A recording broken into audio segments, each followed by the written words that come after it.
Selanjutnya saya jemput yang berhormat Kuala Krai. Bismillahirrahmanirrahim. Assalamualaikum warahmatullahi wabarakatuh. Terima kasih Datuk Pengerusi kerana memberi ruang kepada saya untuk mengambil bahagian di dalam perbahasan perangkat jawatankuasa Kementerian Belia dan Sukan. Saya ingin menyentuh maksud B25 butiran 030900 program Belia dan Sukan. Datuk Pengerusi, saya ingin bertanya, apakah program yang akan dirancang oleh pihak kementerian pada tahun 2022 untuk negeri Kelantan, dan dalam masa yang sama adakah terdapat program khusus untuk kawasan saya iaitu Kuala Krai? Pada kesempatan ini saya ingin menyatakan dan amat berharap agar program-program yang dirancang ini perlu lebih menjurus ke arah membina jati diri dalam kalangan belia, termasuk elemen yang terpenting iaitu elemen agama, dan ianya haruslah bertujuan untuk melahirkan masyarakat sivik yang bersesuaian dengan hasrat Perdana Menteri dalam membina keluarga Malaysia. Selain itu, adakah kita mempunyai kecukupan pegawai sukan di setiap daerah? Dalam masa yang sama, saya memohon kepada pihak kementerian menambah bilangan pegawai di setiap daerah. Selain daripada pegawai yang sedia ada, saya ingin mencadangkan pegawai-pegawai yang mahir di dalam bidang agama dan juga motivasi menjadi keutamaan pihak kementerian untuk diambil. Ia menjadi keperluan mutakhir ini bagi membina sebuah masyarakat yang lebih beriman, bertakwa dan bertanggungjawab kepada negara. Bermula tahun hadapan, kita semua tahu anak muda yang berusia 18 tahun ke atas sudah dapat mengundi. Saya ingin mengesyorkan pihak kementerian turut menerapkan kesedaran tentang tanggungjawab berkaitan dengan demokrasi dan pilihan raya. Persediaan dan kesedaran awal ini sangat penting bagi memastikan golongan muda ini memahami akan kepentingan pilihan raya dalam memilih pemimpin yang terbaik untuk mentadbir negara ini.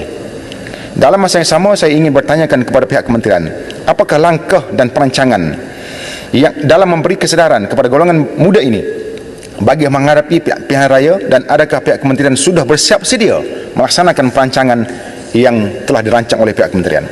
Datuk Pengerusi, saya ingin menyentuh maksud P45 butiran 00601 naik taraf kompleks belia dan sukan negeri-negeri.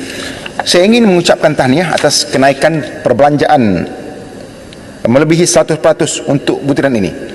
Ini menunjukkan kerajaan keluarga Malaysia sangat memandang serius keperluan untuk menaik taraf kompleks belia dan sukan negeri-negeri. Negeri Kelantan misalnya jauh tertinggal berbanding negeri Kelantan misalnya jauh tertinggal berkaitan kompleks belia dan sukan ini, dan amat memerlukan terutama untuk persiapan menghadapi SUKMA 2026 nanti. InsyaAllah hanya Kelantan satu-satunya negeri di Malaysia yang belum menganjurkan SUKMA ini. Saya harap penganjuran di Kelantan nanti menjadi antara penganjuran terbaik SUKMA, insyaAllah. Pembinaan Stadium Bukit Merbau yang bakal menjadi venue utama SUKMA 2026 semestinya diiringi venue-venue lain di setiap daerah agar penganjuran sukan ini dapat dirasai oleh penduduk setiap daerah. Kuala Krai sendiri merupakan antara daerah yang melahirkan ramai pemain sepak takraw yang berbakat dan berkaliber. Pemain negeri, malah pemain negara juga ada yang berasal daripada Kuala Krai. Oleh yang demikian, saya sangat berharap venue utama untuk sepak takraw nanti akan diwujudkan di Kuala Krai. Tentunya jika hasrat dan impian ini tercapai, kita akan dapat melihat suatu hari nanti Kuala Krai akan menjadi daerah yang bakal melahirkan bakat-bakat pemain sepak takraw terbaik di Malaysia dan di dunia. Dalam masa yang sama, saya juga berharap daerah-daerah lain juga mendapat limpahan kemajuan daripada SUKMA 2026 yang dilaksanakan nanti.